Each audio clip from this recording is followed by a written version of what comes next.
At long last, the Commanders get a deal done with Terry McLaurin. Really good news for Terry. Really good news for the Commanders organization. And good news for fans above all, maybe. Let's have a podcast. What up, everybody? It's Beltway Football. It's me and Mitch Tischler. We're brought to you by MGM National Harbor. Big man, news we were all waiting for. I think we all remain pretty confident this would get done. It's done. You know, the numbers will slowly emerge. The reality, I'm not, people want to get caught up in like if Adam Peters won or Terry won. I think the Commanders won. You just want 17 back on the field.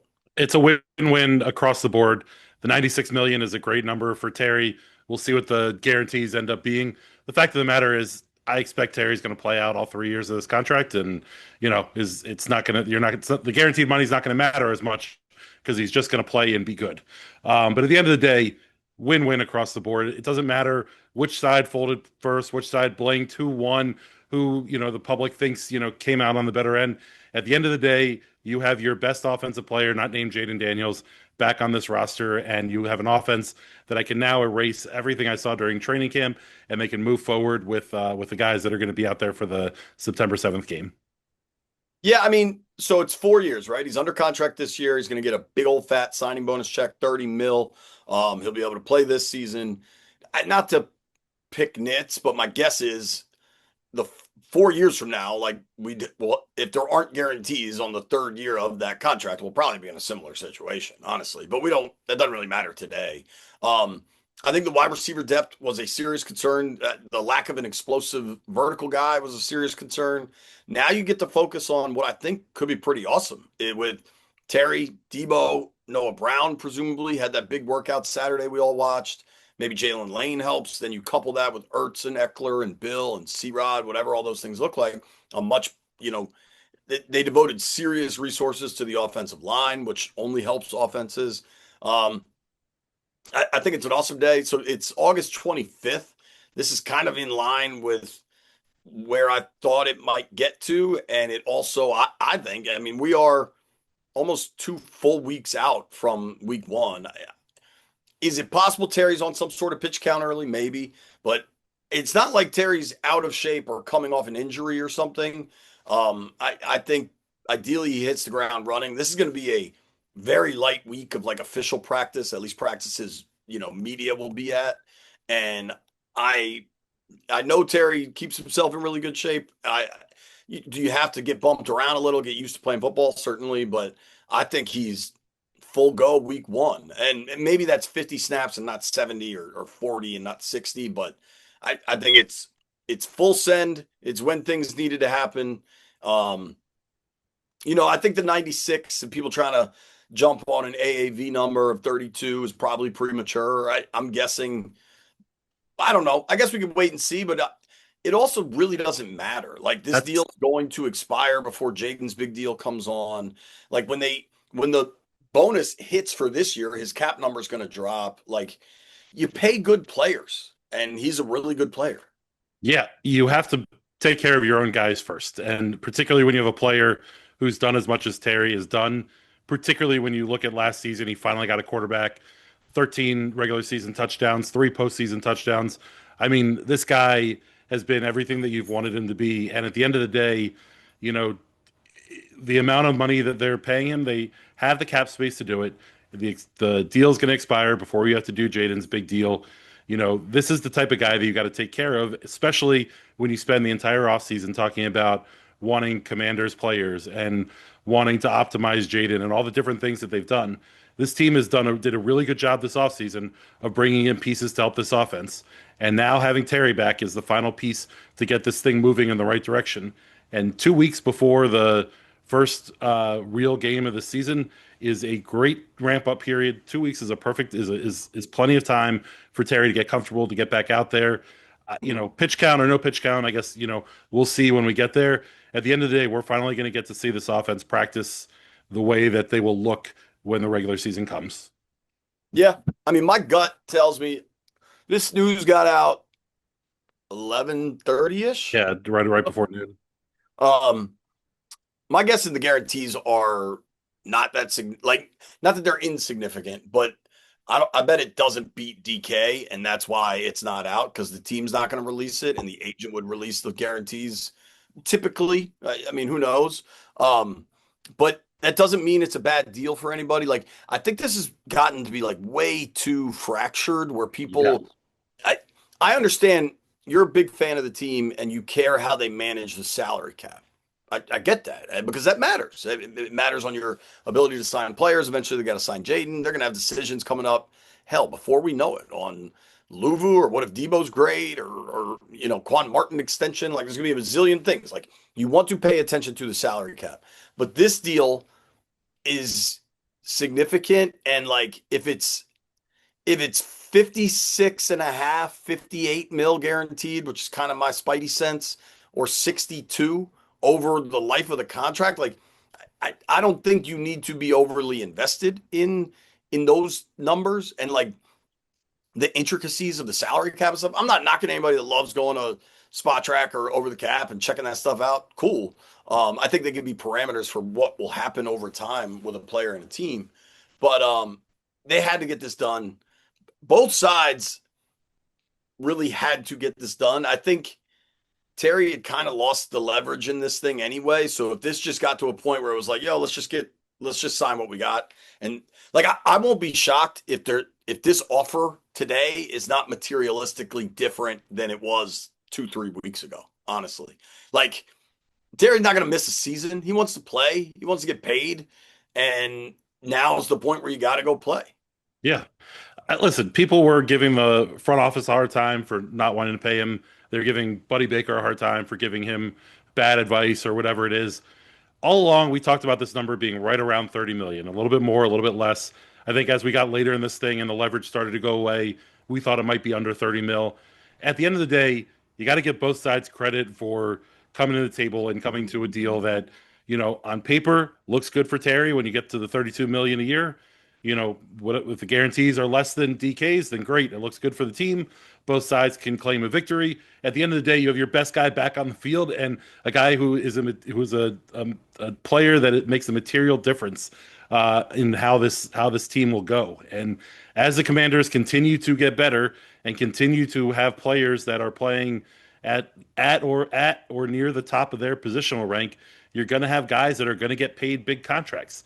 And you can go back over the last, 10, 15 years and look at what some of these, and there are very few of them, some of the second and third contracts for players brought in by this team have looked like.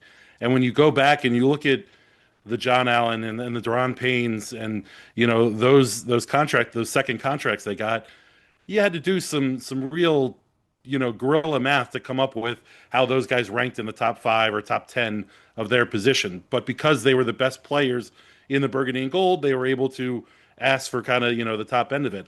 I'm not saying that Terry's a top 3 receiver or top 5, but he's within, 4 to 10, 4 to 12 in terms of best players, and those number one receivers get paid. And so that's something that, we are going to have to get used to. There being some contract negotiations that aren't going to be the smoothest things in the world, but this is part of as a franchise gets better, as they become a real NFL franchise for the first time in 25 years, guys are going to get big contracts.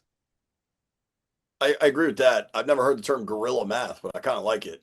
Um, We do a a lot of couple, gorilla math here on the pod. I sure. mean, fly by the seat of our pants. A couple reactions I like a lot. Debo Samuel posted on his Instagram how excited he is. Jaden Daniels posted on his Instagram. LFG kind of joked about letting him hold some of the money. I thought Jaden's mom's tweet was awesome. She said, "Finally, let's go." Uh, this is just a day for folks to be excited about. I mean, Magic Johnson, Yeah. Magic. Tweeted, I'm thrilled that we re-signed Terry McLaurin. Job well done by my partner Josh Harris and GM Adam Peters. This is great news for Commander players, our organization, and all Commander fans. Terry is more than just a great football player. He's an outstanding leader and does tremendous things in the DMV community. I certainly agree with that. Um, I think Nikki had a hell of a tweet of why you pay up for Terry. Um, where is it? I mean, there's all the stats Hold you on. No, provide not even with. stats. In 6 years, Terry had two team owners, three team names, six federal and NFL-led investigations of the team, four head coaches, four offensive coordinators, and 11 starting quarterbacks. And a partridge in a pear tree. Right, right. Um, you know, I also give credit to both these sides. Although it took longer than I think any of us would have liked, and certainly wasn't the smoothest transition in the world, both the team and Terry did a pretty good job of keeping this thing amicable, yeah. at least publicly the entire way through. And you look at the Micah Parsons and Jerry Jones / Cowboys thing, and at least it's not that. I wish the deal got done 3 months ago and he was in camp from the beginning and we could skip all this, sure. But at the same time, both sides deserve a pat on the back for allowing Terry to come in, be on the pup list with the ankle injury. Terry, doing what he could to not be a distraction when the guys are practicing, being around the team even though he wasn't practicing. I mean, there's a lot of things that could have gotten really, really ugly, and it didn't. Well, I think obviously Jerry in Dallas is its own unique entity, right? But generally, when it does get ugly, it's player driven. It's you Yeah, remove everything from your Instagram or you post a story. Like, think about the IU craziness of a few summers ago. Like, I think Terry deserves the bulk of the credit there. And if you want to be a naysayer to that, you can be like, well, what about Eastern Motors or something? But in the end, like, by and large, this stayed on the rails. And I think that's the most important. Like, I think it's important to just zoom out over the last, I don't know. I guess he didn't come to mandatory minicamp, right? Like he missed some OTA days when we were there, but he was there for plenty we weren't. But then right. missing mandatory minicamp was the first like real, okay, this is a thing. Um, and but what is that? Minicamp is mid-June, right? So Sure. it's 2 months. It's basically 2 months, Yeah. 2 months and change maybe. Um, I don't think it's going to impact the football operation significantly. Uh, I also don't think, I think two things. I don't think the locker rooms, I think Terry's, especially he's already been back. Right. Um, I don't think there's a concern there. Coaching any of that, I don't think there's a concern. Kingsbury said, yeah, we want him back. I don't think if there's damage within the fan base, I think it's only to those that you see some of it on social media, but I think a lot of people just like yelling on social media. I think the first touchdown, nobody's going to give a rip. I the only real risk to me involved, and I think it's minimal. I think it's marginal. Is like there is data that supports receivers falling off in their play. That was probably the crux of the issue here. Um, I what I would hate, and I don't think will happen, is if like, dude, he had 13 catches last year, 13 Two touchdowns touchdowns. Yes. last year.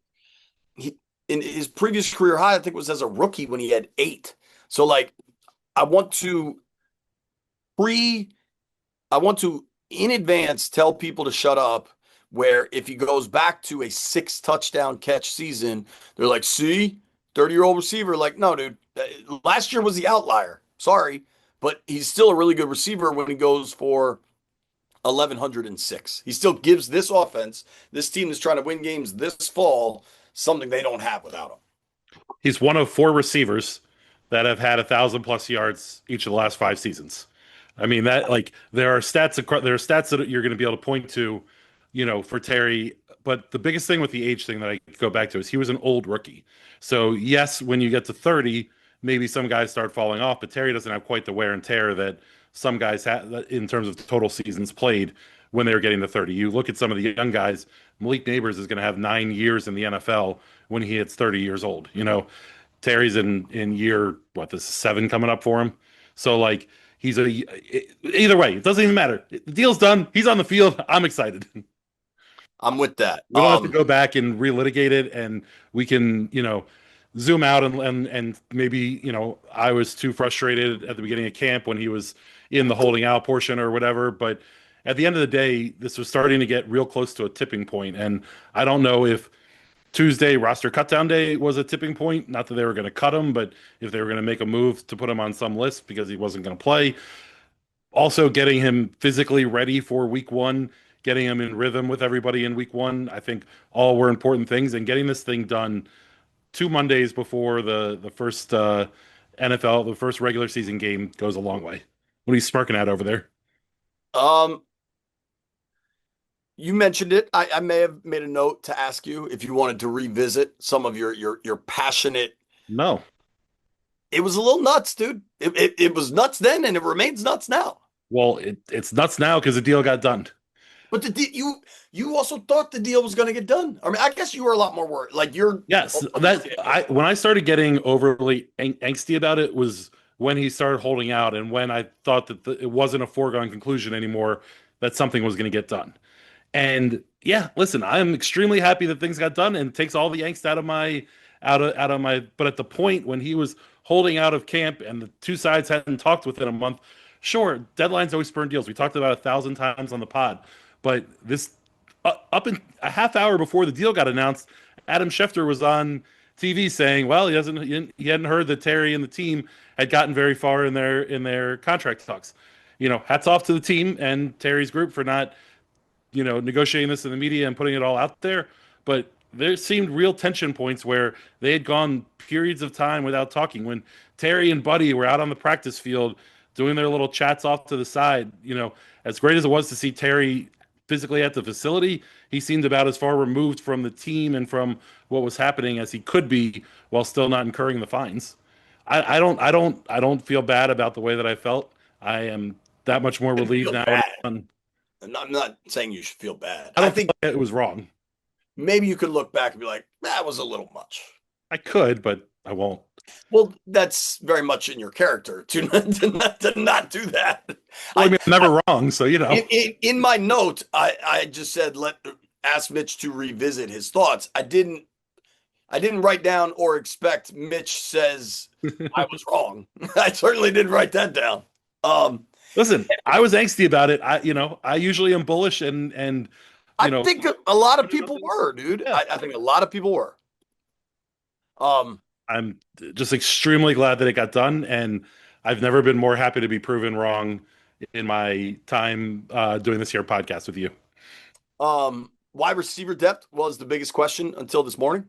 Um, the it sure looks like Noah Brown's going to be okay. You're counting on a guy that has a history of getting hurt, but that is what it is. What's the biggest question mark now? B Rob's traded, Terry's back. I don't know how cold will the beer be for week 1 against the Giants? Like what? This is who they got now. Is it back to edge angst or like I just want to see the run game. linebacker depth? No, I am full on D line and the run game, trying to find a way to stop the run. I think that they have looked better in pieces, but we certainly haven't seen nearly enough of it during real games or really even like joint practice stuff to get a feel for how much better or if this group is going to be better at stopping the run and sealing the edges and all that. To me, that's the biggest concern. After that is, hey, when's Cosme coming back? Not that that's a massive concern, but I think the O line gets a huge upgrade when Cosme does come back. Is he going to start the year on pup? Is he gonna? Do they think that he's gonna be ready within the first couple weeks? You know, I also like Terry coming back. I think is great for the rest of the receivers on down. I think that we saw Luke and Jalen Lane had maybe a little too much on their plates in terms of Jalen working both outside and inside. I think Luke, isn't ready to be a starting wide receiver, and it showed in camp when he was running with the ones. I think now these guys can settle back into their roles and get more work at where they'll ultimately end up seeing the field from. And I think for both those guys, it's mostly going to be in the slot.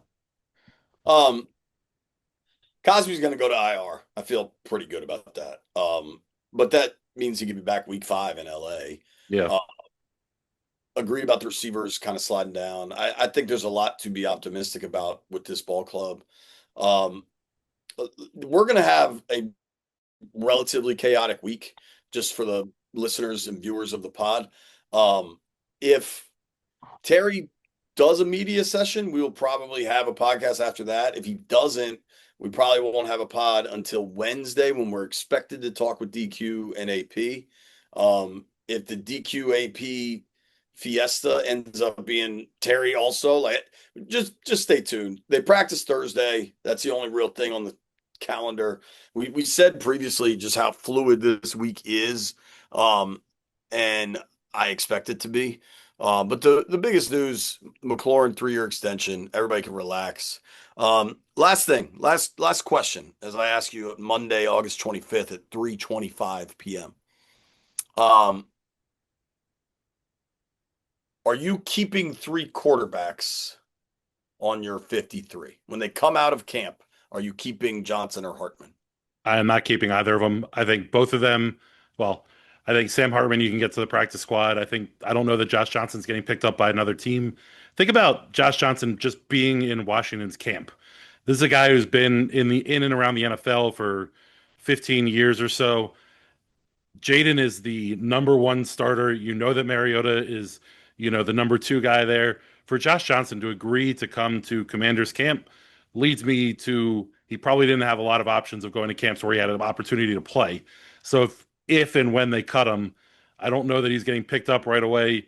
So he's somebody if you get into, quarterback purgatory because of injuries or whatever else, I think you can bring him back.